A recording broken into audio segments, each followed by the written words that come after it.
రేపు తుఫాను కారణంగా మన గ్రామంలో కొన్ని సూచనలు జారీ చేశారు ప్రభుత్వం వారు.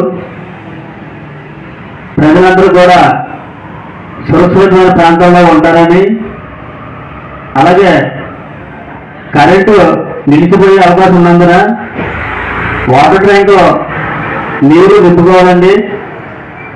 అలాగే ఛార్జింగ్ లైట్లు కూడా ఏర్పాటు చేసుకోవాలి, కొవ్వొత్తులు కూడా పెట్టుకోవాలండి. అలాగే రైతులందరూ కూడా పొలాల్లోకి వెళ్ళేటప్పుడు తుఫాను కారణంగా ఎవరు కూడా పొలాలంటే కానీ చెట్లు అమ్మట కానీ అలాగే బహిరంగ ప్రదేశాల్లో ఎవరు ఉండొద్దండి.